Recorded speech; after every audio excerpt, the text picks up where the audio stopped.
Bienvenidos a tu canal, Defendiendo la Doctrina Apostólica. Soy el pastor Luis Polo y extiendo mis saludos a todos mis hermanos en la fe y amigos. Espero que este estudio pueda dar respuesta a un tema muy importante de la Biblia, como lo es las dos naturalezas de Jesús.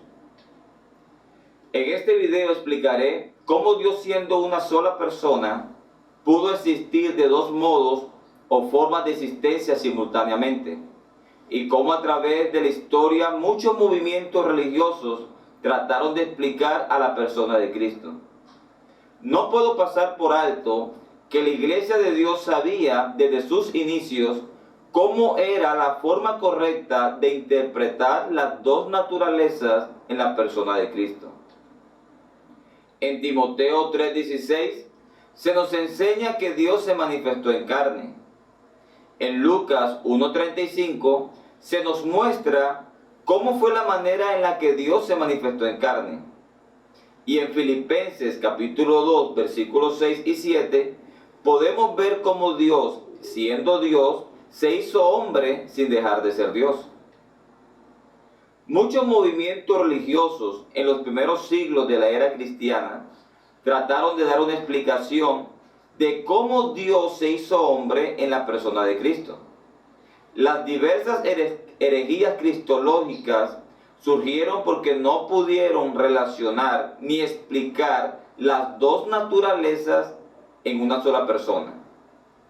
Algunos movimientos religiosos valoraban la divinidad de Cristo, pero negaban la humanidad. Otros, por el contrario, por querer valorar la humanidad, negaban la divinidad.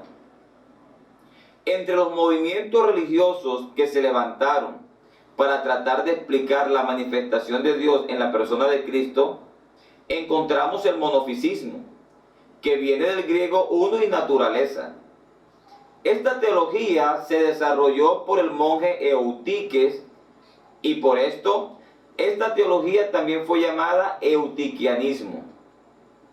El monofisismo enseñó que en Cristo primeramente existían dos naturalezas, y aunque no estaban separadas, sí estaban confundidas. De esta manera, la naturaleza humana se pierde siendo absorbida por la naturaleza divina. De modo que ambas naturalezas cambiaron de alguna manera, dando como resultado una tercera naturaleza. Por lo anterior, Eutiques enseñó que solo existía una naturaleza en la persona de Cristo, la cual era la naturaleza divina, pero con algunas variantes. Esto por causa de que la naturaleza humana fue absorbida por la divina. En conclusión, el monofisismo terminó enseñando que Cristo no era ni verdadero Dios ni verdadero hombre. Otro movimiento religioso que trató de explicar la manifestación de Dios en la persona de Cristo fue el movimiento nestoriano. El nestorianismo viene en honor a Nestorio, quien fue el padre de esta teología. El nestorianismo enseñaba la existencia de dos personas separadas y al mismo tiempo unidas en Cristo. La persona divina, quien sería el Hijo de Dios, y la otra persona, quien sería el Hijo de María. Nestorio creía que si en Cristo había dos naturalezas, entonces también existían en Cristo dos sujetos o personas distintas. Para Nestorio, el Hijo de María era distinto del Hijo de Dios. Para Nestorio, el Hijo de Dios no era el mismo Hijo de María. Para Nestorio, el Hijo de María no es Dios, sino portador de Dios. Para Nestorio, el Hijo de Dios sí era Dios y habitaba en el Hijo humano de María. En conclusión, el Hijo de Dios, es decir, el Hijo divino, habitó en el Hijo humano de María. Otro movimiento religioso fue el monotelismo. Esta teología sostenía que Cristo poseía dos naturalezas, la divina y la humana, pero con una sola voluntad. El monotelismo consideró que si Cristo era una sola persona, no podía tener dos voluntades. El monoteísmo creía que si cada naturaleza tenía una voluntad, entonces cada naturaleza sería una persona. Y esto sería señalado como nestorianismo. Aparte de los anteriores movimientos religiosos, también encontramos el docetismo. Esta palabra viene del griego doke, que significa parecer. El docetismo enseñaba sobre la existencia de la deidad de Jesús, pero a su vez negaba su humanidad, afirmando que la humanidad de Jesús no era real. Solo era algo que parecía humano, pero en realidad no lo era. Los puntos centrales de esta teología fueron evidenciadas y refutadas por el apóstol Juan en su primera y segunda carta universal contra el gnosticismo. El docetismo sostenía que Jesús escapó de la muerte. Cuando Jesús convenció a Judas Iscariote o a Simón el Cireneo para que lo reemplazara en la cruz. Con relación al movimiento gnóstico, el gnosticismo, al igual que el docetismo, creía que el cuerpo físico de Jesús no era real, sino que aparentaba ser un cuerpo humano.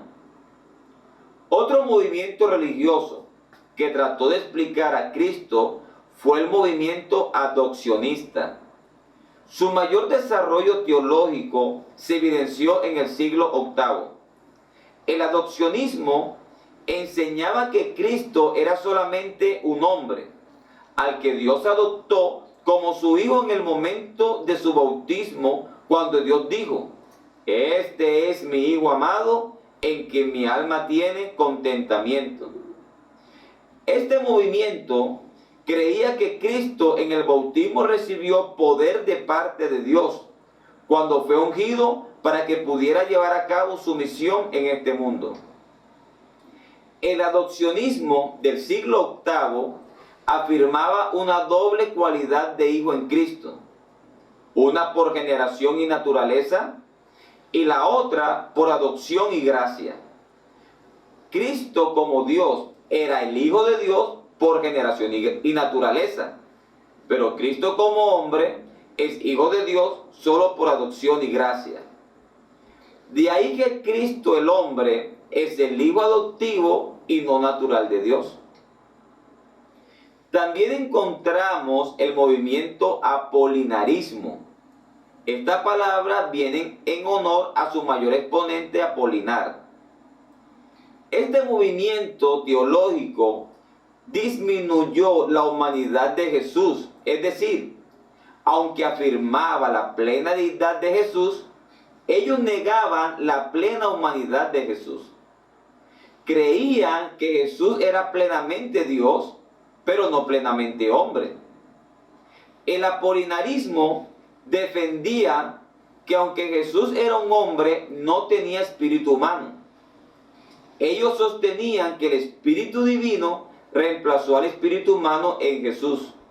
En otras palabras, creían que la mente y el espíritu de Cristo procedían exclusivamente de la divinidad de Jesús.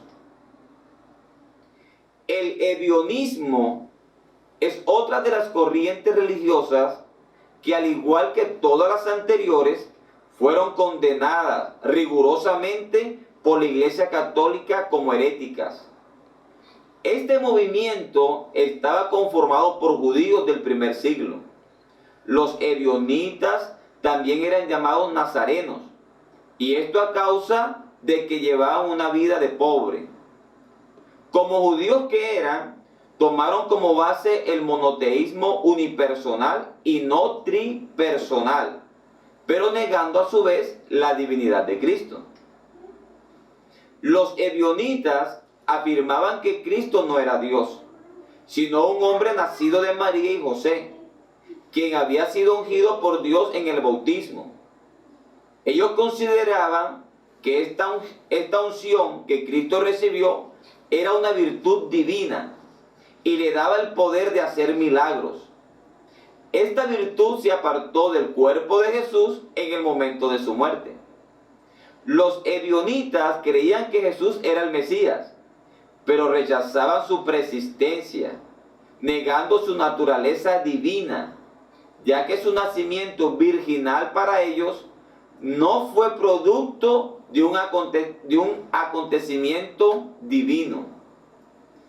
El concilio de Calcedonia, que se realizó en el mes de octubre del año 451 después de Cristo, para dar respuesta al movimiento nestoriano, para dar respuesta al apolinarismo y al monofisismo, que fueron teologías contemporáneas de este tiempo.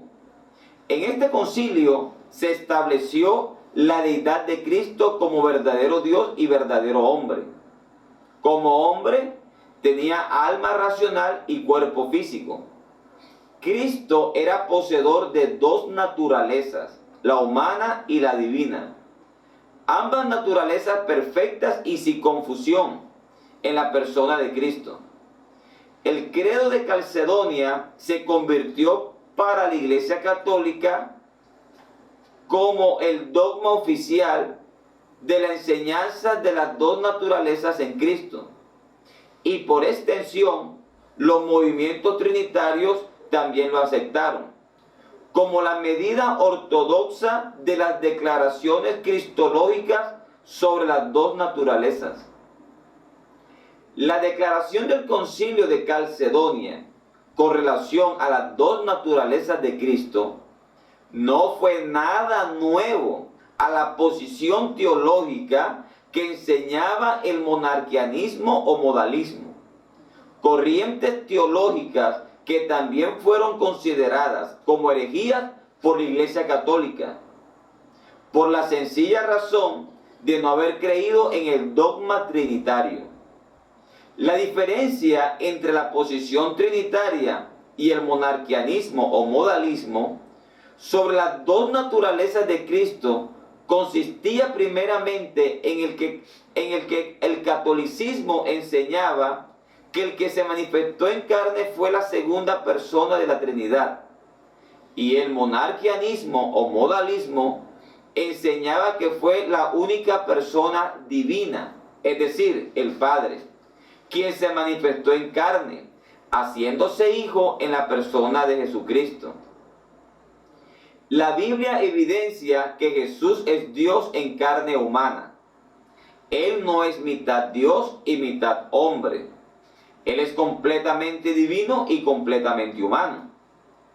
Dios añadió a su divinidad humanidad en su manifestación en carne. La naturaleza divina no fue cambiada, tampoco fue alterada. Cristo no es meramente un hombre quien tenía a Dios adentro, ni un hombre quien manifestaba tener algo de Dios. Cristo es completamente Dios y completamente hombre. Las dos naturalezas de Jesús no están mezcladas ni están combinadas. Lo que debemos creer es que las dos naturalezas están funcionando como una unidad en la persona de Jesús. Jesús como Dios fue adorado. Mateo 14:33. Recibió oración. Hechos 7:59. Es omnisciente. Juan 21:17. Pero Jesús como hombre alabó al Padre. Mateo 11:25. Oró al Padre. Juan 17:1. Fue tentado. Mateo 4:1.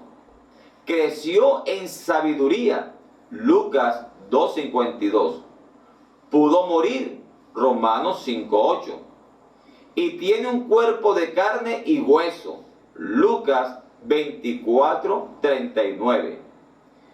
Todo lo anterior son cualidades divinas y humanas, las cuales fueron reclamadas por la persona de Jesús, ya que eran propiedad exclusivas de Él. Ahora voy a enseñar ¿Cómo se debe explicar las dos naturalezas de Cristo? El apóstol Pablo escribió a los filipenses en el capítulo 2, versículos 5 al 7, que Cristo era en forma de Dios, y al despojarse tomó forma de siervo, hecho semejante a los hombres. La forma natural de Jesús en su estado eterno es divina, pero cuando se manifestó en carne dentro del tiempo, añadió a su forma de Dios una forma de siervo sin perder su forma de Dios. Mientras que el Padre es la única persona que hay en la deidad, esta persona ha llegado a existir en dos formas distintas simultáneamente. En la encarnación es el Hijo, es decir, Jesucristo hombre. Y Dios en su existencia continuada, más allá de la encarnación, sigue siendo el Padre. En otras palabras, Dios llegó a existir como hombre o siervo, mientras continuó existiendo en sí mismo como Dios. Dios no tuvo que sacrificar su deidad para hacerse hombre. Él simplemente incorporó una existencia humana a su única persona divina. Debido a que Dios continuó existiendo más allá de la encarnación como Dios, entonces Dios continuó siendo omnipresente. Incluso mientras Jesús como hombre y Dios que era estaba en la tierra, solo como Dios estaba también en los cielos. Tanto la Trinidad como la unicidad creen que en la persona de Jesucristo hay dos naturalezas, y en cada naturaleza hay una voluntad, sin que existan dos personas. Por tal razón, la persona de Jesucristo tiene dos voluntades distintas, una humana y una divina. La voluntad humana de Cristo fue sin oposición o resistencia a su voluntad divina. Esta voluntad humana de Cristo está sujeta a la voluntad divina de Él.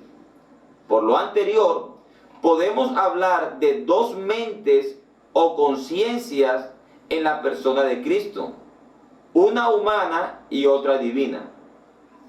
Jesucristo tenía una mente divina que hacía que Él lo supiera todo, pero al mismo tiempo tenía una mente humana que lo hacía limitado en conocimiento. Pensemos, si una persona pudiera poseer dos mentes distintas, la comunicación sería posible dentro de esa persona. Y este es el caso de la unicidad cuando hablamos del Padre y del Hijo en la única persona de Cristo. Con relación a la encarnación, la única persona divina llegó a poseer dos mentes funcionales, una divina y una humana. Lo anterior nos ayuda a explicar cómo Jesús, el Hijo de Dios, podía orar a su Padre siendo una sola persona. También podemos explicar cómo el Hijo de Dios estaba en un lugar determinado, mientras el Padre estaba en el Hijo y más allá de su manifestación. Inclusive, podemos hablar del Padre estando en los cielos o en cualquier otro lugar, mientras el Hijo estaba en la tierra siendo la misma persona.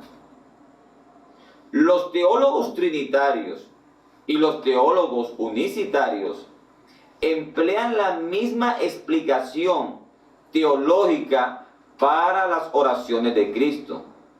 Las oraciones de Cristo no salieron de una mente divina, sino de su mente o conciencia humana.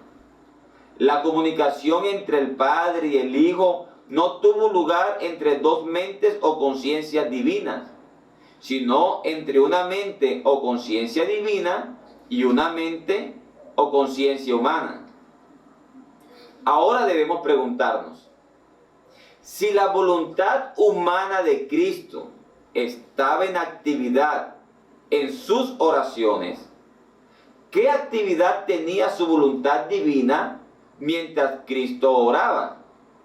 La respuesta es escuchando la oración, ya que la persona de Jesús es hombre en el momento de orar y la misma persona de Jesús es Dios quien recibe la oración. Jesús como Dios está en la encarnación y fuera de la encarnación. Jesús, por ser Dios, estaba en la tierra como hombre y Dios que era, y en los cielos y en cualquier otro lugar como Dios omnipresente. Concluimos que la Biblia nos muestra sin mucho esfuerzo las diferencias que existen entre el Padre y el Hijo, evidenciando que hablar del Hijo no es hablar del Padre, ya que el Hijo no es igual o lo mismo que el Padre.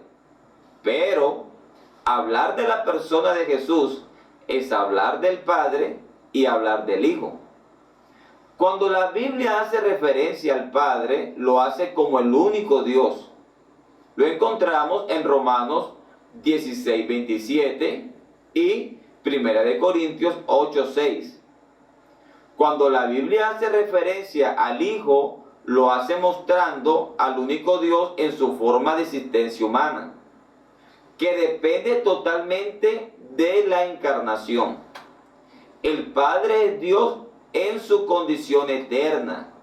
El Padre es Espíritu con todos sus atributos divinos que lo hacen un ser infinito. Mientras tanto, el Hijo es Dios existiendo como hombre, con limitaciones, con un cuerpo, con una mente y con una conciencia de hombre. El Padre es Dios pensando, sabiendo, hablando y actuando como Dios. Mientras tanto, el Hijo es Dios pensando, sabiendo, hablando y actuando como hombre. Por tanto, Dios cuando se manifestó en carne, continuó existiendo como Dios el Padre, pero ahora también empezaba a existir simultáneamente como el Hijo, sin volverse dos personas distintas. En nuestro segundo video explicaremos la comunicación de las naturalezas en la persona de Cristo. No te lo pierdas, será de mucha bendición. Y suscríbete al canal Defendiendo la Doctrina Apostólica para que reciba más estudios como estos. Dios te bendiga.